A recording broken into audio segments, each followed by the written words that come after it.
Christine Babao, and welcome to my vlog, Christine Babao's Chronicles.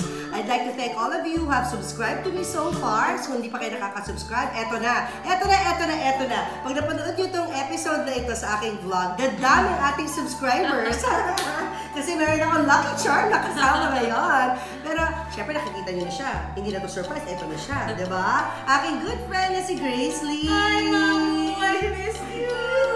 Thank you for agreeing to do this. Of course, anything for you. Big team. Big team.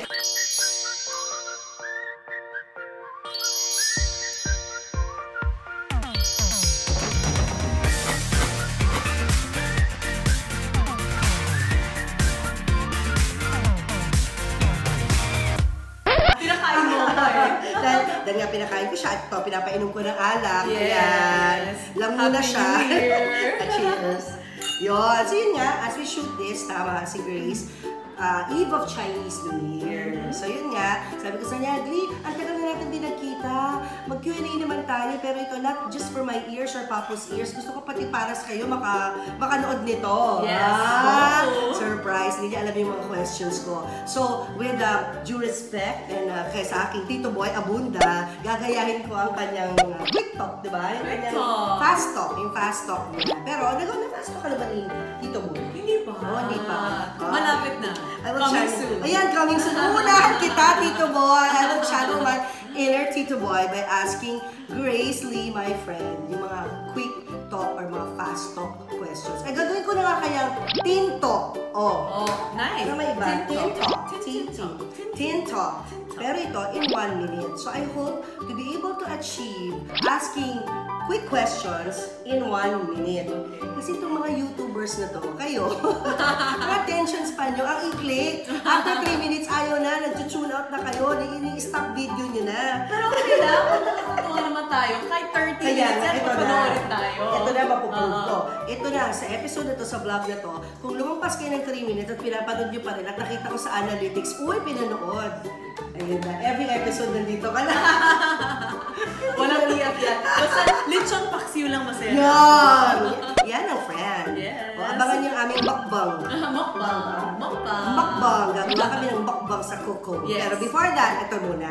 Ready ka na ba? Ready! Woo! 5, 4, 3, 2, action! To the future producer, Grace Lee, are you ready for our questions? Yes, ready na. Teen Talk in 1 minute. Click. Oh, my heart. Yan! First question. Anything and everything about Korea. Okay. Kasi ikaw ay Koreana ka talaga, di ba? Koreana talaga. Na lumaki sa Pilipinas. Yes. Na pinanganak dito. Well, Yeah. dumating ako dito, Mamu, 10 years old. Oh, Grade Hindi 4. na Pinay ka na nga. Pinay na talaga. Pero Korean lang ang dugong dumadaling Dugo ko. Pero parang nakahalo na rin. Oh, ayan na. So, pero Korean ka pa din. So, ito ang mga tanong. First Korean question. Ang daming ganyan. Ang dami na. Transition eh. BTS or EXO? BTS! Jimmy G! Bakit? One word. One line. Magaling eh. Magaling ang BTS. And nothing on dahil recently, I went to Golden Disc Awards. Ano ko yun? So I went to Korea.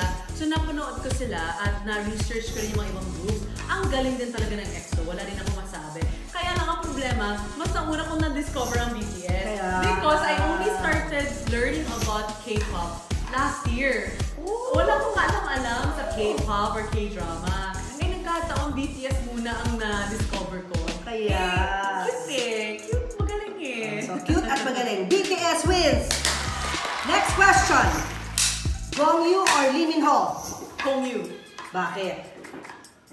Gongyu is, it's not G, it's K. Tandaan niyo yan. Kasi malakas kami mag-pronounce ng G eh. So it's Gongyu. Gongyu. Yeah. So hindi siya Gongyu na g. hindi siya Okay, from my Korean friend. It's Gongyu. Gongyu. Yeah. Okay. Gongyu. For me sa akin lang, baka mamaya magkaroon ako ng mga Hayaan mo na sila.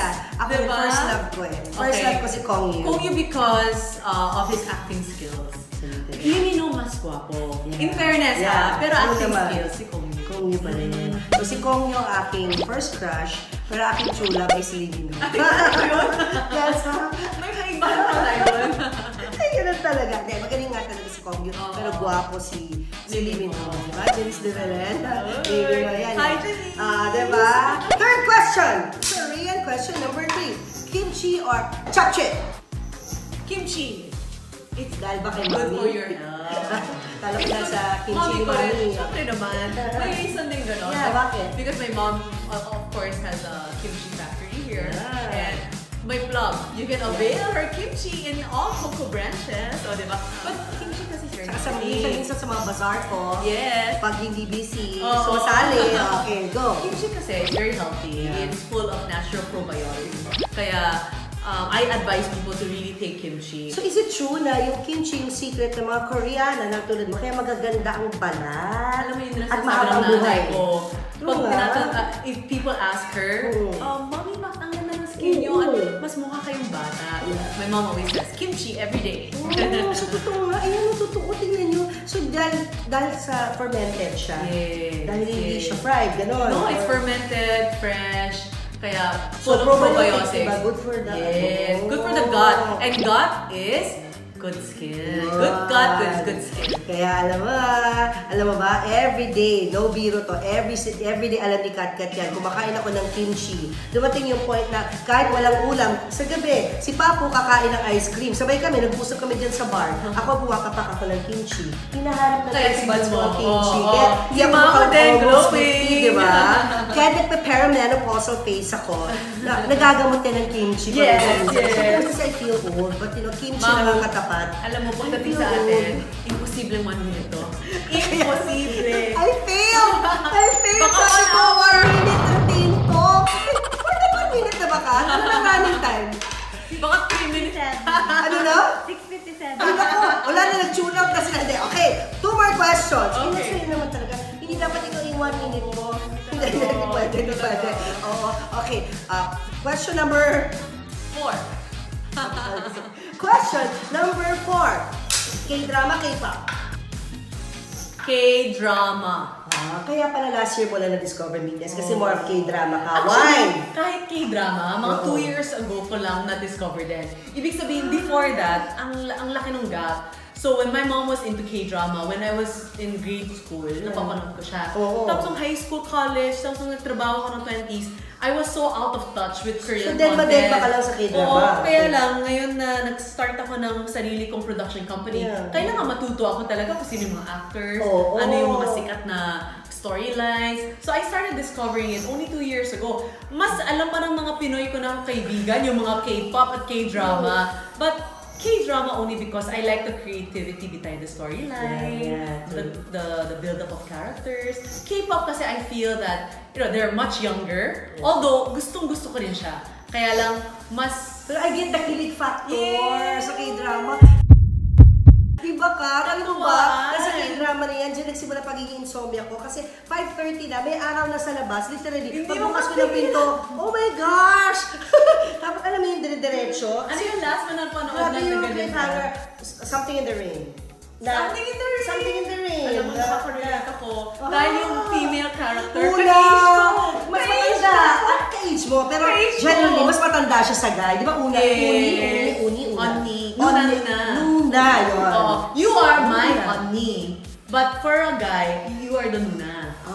Iba yun. Iba So, older lalaki, friend is babae. Onni. Onni is older female friend. Yeah, so I'm your Onni. But for a Kung young lalaki guy, ako, Nuna. Nuna. Kasi Nuna yung girl doon, di ba? Ano pa?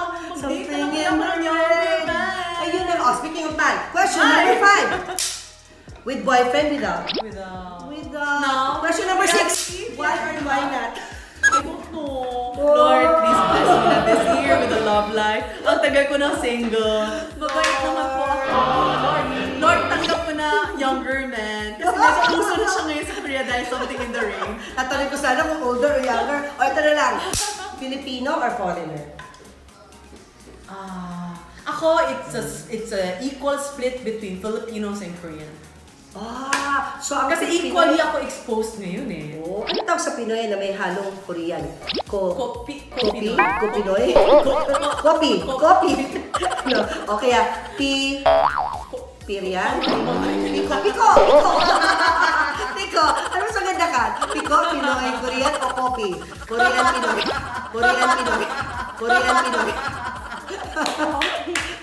Gusto mo kasi mix, diba? Pwede naman Korean, pwede Filipino. Or mix. Pwede mix. European, American, Brazilian. Never po kasi ako na-attract eh. You never know Hindi ako nagsasabi ng hindi ako attracted at all. But never pa ako nagkaroon ng instance na... Kahit Italian stallion. Wow! Hindi. Parang ibang episode pa yan. Yung Italian stallion na yan, may isang whole episode tayo dyan. Kasalanan mo to wine. Hindi ka ma-attract sa ganun. Talagang Asian pa rin. Asian. Bongga. Okay, question number 10, 11, 12. hanggang 7. Tama na yung champagne mo na yan. Hindi maalala, hindi talaga mag-work tong 1 minute teen talk with a celebrity. Fail. Ano dapat title mo? 1 minute fail. Yun dapat ang title mo. Pag lumampas na ng 1 minute, mag-aalam, ting. Lumampas na. Tama, fail. Thank you for that. I love it talaga, Grace. Ang producer, mind ka. Creative ka. Buti nilang friend kita. Okay, ito na. Park Shin-hye or si John Ji-hyun? John Ji-hyun. She's a goddess. Goddess siya. Dalawa na anak niya, ganyan pa rin ang katawan. Oh my gosh, parang hindi naman ang anak Oo niya. nga Unfair. Sobrang That is unfair. Sobrang payat at ang ganda pa rin. Parang kung ano siya, 25 years old, ganyan pa rin itsura niya ngayon. Kung pinapanood ko yung mga commercials na sa YouTube, oh my gosh, ang ganda ng babae to. Although gusto ko rin si Park Shin-hye kasi malalim din yung acting. At saka, na-meet ko na siya, nakita ko siya in person. Ganyan din yung kutis niya, nakaka-starstruck. Walang pores na yung mga Koreana. Wala kayong pores na talaga. Ang kinis parang set, parang porcelana yung skin. Ganyan nga talaga eh. Kailangan ko ng dugo, pasahan mo nga ako ng dugo. Hindi sa gluta ang Dugo para Dugo ko mapunta naman ng kanya. IV. Ano bang blood type mo? Blood type A. AB. Di Ay, ko pwede. Hindi ko blood type. So yun na. So that ends our 1 minute fail. 1 minute fail, TikTok. 1 minute fail, TikTok. It will never happen. Fail!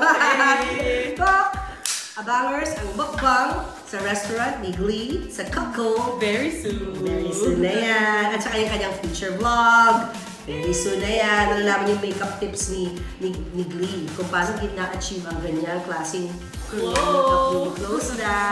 Mag-subscribe na, maging sub.